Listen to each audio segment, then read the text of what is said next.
ದೇವಸ್ಥಾನವನ್ನು ಸ್ಥಾಪನೆ ಮಾಡಿದ್ದು ಮಾತ್ರ ಅಲ್ಲ, ಇಡೀ ಜಗತ್ತು ಇವತ್ತು ಪೂಜಾರಿ ಬಾಯಿ ಮುಚ್ಚಿ ಕೂತುಕೊಂಡಿದ್ದಾರೆ. ಹೌದು, ಬಾಯಿ ಮುಚ್ಚಿ ಕೂತಿದ್ದೆ.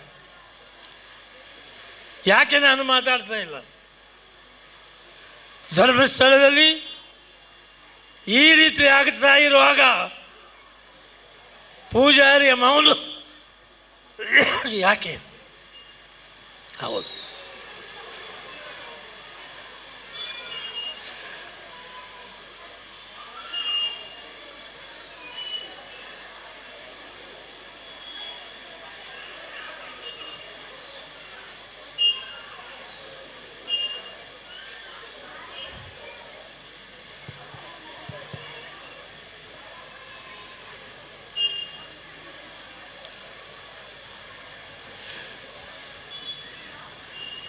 ಧರ್ಮಸ್ಥಳದ ವಠಾರವನ್ನು SITಯವರು ಅಗೆಯುತ್ತಾ ಇದ್ದಾರೆ.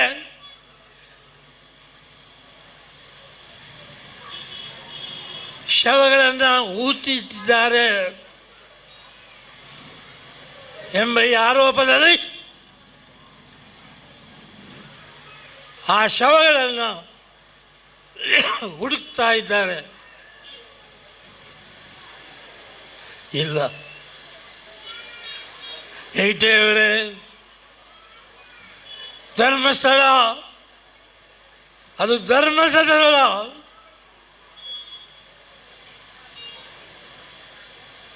ಒಂದು ಸಮಾಜಕ್ಕೆ ಮಾತ್ರ, ಜೈನರಿಗೆ ಮಾತ್ರ ಸೇರಿದಲ್ಲ, ಜಗತ್ತಿಗೆ ಆ ಧರ್ಮಸ್ಥಳ ಒಂದು ಹೆಮ್ಮೆಯ ಸ್ಥಳ. ಆದ್ದರಿಂದ ಹೇಳ್ತಿದ್ದೇನೆ, ಪೂಜಾರಿ ಇವತ್ತು ಬಾಯಿ ಬಿಟ್ಟಿದ್ದಾನೆ. ಧರ್ಮಸ್ಥಳವನ್ನು ಹಾಳು ಮಾಡಲಿಕ್ಕೆ ಯಾರಿಂದಲೂ ಕೂಡ ಸಾಧ್ಯ ಇಲ್ಲ, ಯಮನಿಂದಲೂ ಕೂಡ ಸಾಧ್ಯ ಇಲ್ಲ.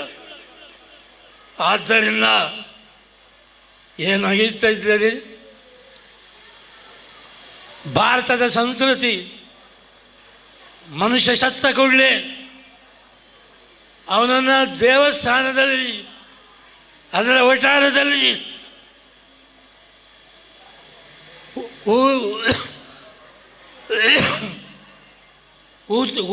ಊತಿ ಅದೊಂದು ಕ್ರಮ.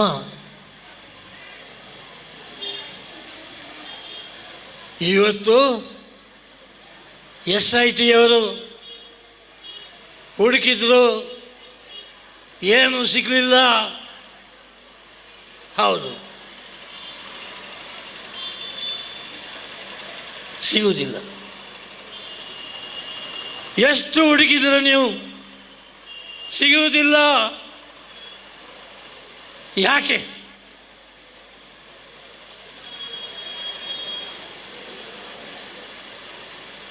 ಜೈನ ಸಮುದಾಯಕ್ಕೆ ಮಾತ್ರ ಧರ್ಮಸ್ಥಳ ಸೇರಿದಲ್ಲ,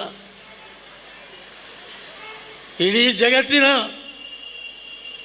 ಭಾರತದ ಒಂದು ಸಂಸ್ಕೃತಿ ಅಂತ ಹೇಳಿದೆ ನಾನು. ಹೌದು,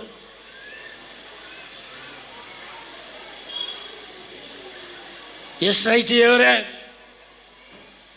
ಮುಖ್ಯಮಂತ್ರಿಯವರೇ, ಏನು ಮಾಡ್ತಿದ್ದೀರಿ? ಧರ್ಮಸ್ಥಳದ ಹೆಸರು ಹಾಳಾಗ್ತಾ ಇದೆ. ಯಾಕೆ ಬಾಯಿ ಬಿಡುವುದಿಲ್ಲ? ಮುಖ್ಯಮಂತ್ರಿಯವರೇ, ಹಾಗೆ ಕೆಲಸವನ್ನು ಮಾಡಿಕೊಂಡು ಹೋಗ್ತಿದ್ದೀರಿ. ಇಡೀ ನಮ್ಮ ಭಾರತದಲ್ಲಿ ಮುಸ್ಲಿಮರ, ಕ್ರಿಶ್ಚಿಯನ್ರ ಎಲ್ಲ ಕಡೆಗಳಲ್ಲಿ ಮನುಷ್ಯ ಸತ್ತಗೊಳ್ಳೇ ಅವರನ್ನು ಹೂತಿಡುವಂಥ ಕೆಲಸ ಆಗ್ತಾ ಇದೆ.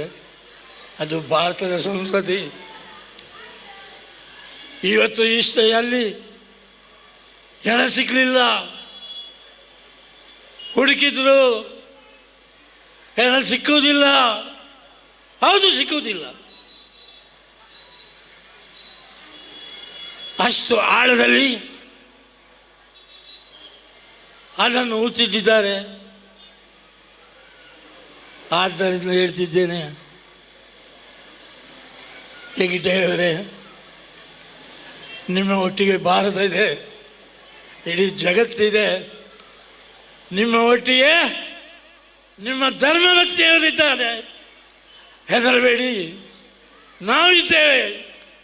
ಕುದ್ರೋಳಿ ದೇವಸ್ಥಾನ ಇದೆ, ನಾವೆಲ್ಲರೂ ನಿಮ್ಮ ಒಟ್ಟಿಗೆ ಇದ್ದೇವೆ. ಹೆದರಬೇಡಿ.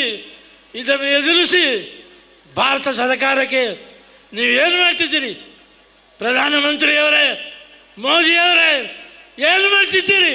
ಒಂದು ಧರ್ಮಸ್ಥಳ ಇದರ ಹೆಸರು ಹಾಳಾಗ್ತಾ ಇದೆ. ಇಲ್ಲ, ಹಾಳಾಗಲಿಕ್ಕೆ ಬಿಡುವುದಿಲ್ಲ.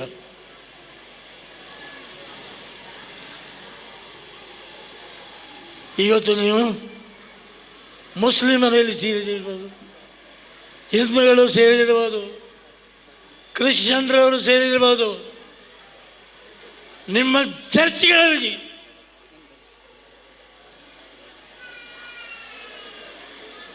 ಹೂತಿಳಿಲ್ವ ನೀವು?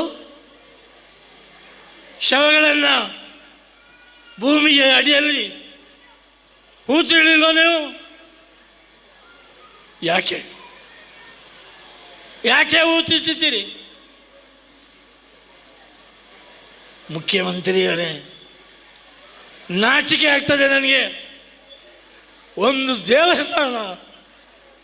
ದೇವಸ್ಥಾನವನ್ನು ಹಾಳು ಮಾಡ್ತಿರುವಾಗ ನಿಮಗೆ ಮಾತಾಡೋ ಧೈರ್ಯ ಇಲ್ಲ. ಮುಖ್ಯಮಂತ್ರಿಯವರೇ, ಪೂಜಾರಿ ಮಾತಾಡ್ತಿದ್ದಾನೆ, ನನ್ನನ್ನು ಜೈಲಿಗೆ ಹಾಕಿ. ಆದರೆ ಧರ್ಮಸ್ಥಳದ ಹೆಸರನ್ನು ಹಾಳು ಮಾಡಲಿಕ್ಕೆ ಪೂಜಾರಿ ಬಿಡುವುದಿಲ್ಲ. ಧರ್ಮಸ್ಥಳ ಒಂದು ಸಮಾಜಕ್ಕೆ ಸೇರಿದಂತೆ ಹೇಳಿದೆ ನಾನು. ಹೌದು, ಹೇಳಿ. ಈಗ ಧೈರ್ಯದಲ್ಲಿ ಹೇಳಬೇಕು ನನಗೆ.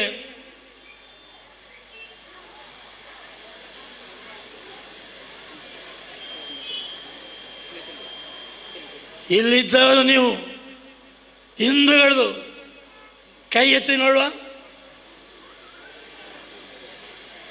ಧೈರ್ಯ ಇಲ್ವಾ? ಹಿಂದೂಗಳಿಗೆ ಧೈರ್ಯ ಇಲ್ವಾ? ಕ್ರಿಶ್ಚಿಯನ್ರು ಇದ್ರೆ ಕೈ ಎತ್ತಿ. ಮುಸ್ಲಿಮರಿದ್ದರೆ ಕೈ ಎತ್ತಿ. ನಿಮ್ಮ ಮಸೀದಿಯ ಕೆಳಗೆ, ನಿಮ್ಮ ಚರ್ಚ್ಗಳ ಕೆಳಗೆ ಆಗ ನಾನು ಹೇಳಿದ ರೀತಿಯಲ್ಲಿ ಹೂತಿಳಿಲ್ವ ನೀವು? ಶವಗಳನ್ನು ಹೂತಿಳಿಲ್ವಾ? ಇದು ಭಾರತದ ಸಂಸ್ಕೃತಿ ಅಲ್ವಾ? ಧರ್ಮಸ್ಥಳದಲ್ಲಿ ಮಾತ್ರ ಅಲ್ಲ. ಹೌದು, ಕಣ್ಣೀರು ಸುರಿಸುತ್ತಿದ್ದಾನೆ ಪೂಜಾರಿ. ಪ್ರಧಾನಿಯವರು, ಮೋದಿಯವರು ಮುಂಚೆ ಮೋದಿಯವರು ಬಂದಿರಬೇಕು. ಈಗಾಗಲೇ ಭಾರತ ದಕ್ಷಿಣ ಕನ್ನಡದಲ್ಲಿ ಮೈಸೂರಿಗೆ ಬಂದಿರುವುದು. ಮೋದಿಯವರೇ, ನಿಮಗೆ ಧೈರ್ಯ ಇದ್ದರೆ, ನಿಮಗೆ ತಾಕತ್ತಿದ್ದರೆ ಹೋಗಿ ಧರ್ಮಸ್ಥಳಕ್ಕೆ ನಿಂತಲ್ಲಿ ಭಾಷಣ ಮಾಡಿ. ಮೋದಿಯವರೇ, ಕೇಳಿ, ಇಲ್ಲಿ ಮಸೀದಿಗಳಲ್ಲಿ ಶವಗಳನ್ನು ಹೂತಿಳಿಲ್ವೋ? ದೇವಸ್ಥಾನಗಳಲ್ಲಿ ಮಾತ್ರವೋ ಅಂತ ಕೇಳಿ ಮೋದಿಯವರೇ. ಹಾಗಿರುವಾಗ ಧರ್ಮಸ್ಥಳ ಅದರ ಭಕ್ತ ನಾನು. ಕುದ್ರೋಳಿ ದೇವಸ್ಥಾನದಲ್ಲಿ ಮಾತ್ರ ಭಕ್ತನಲ್ಲ ನಾನು. ಇವತ್ತು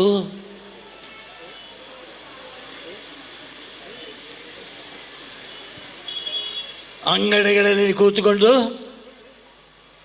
ಭಾಷಣವನ್ನು ಕೇಳ್ತಾ ಇದ್ದೀರಿ. ಮಾತಾಡಿ, ರಸ್ತೆಗೆ ಇಳಿಯಿರಿ.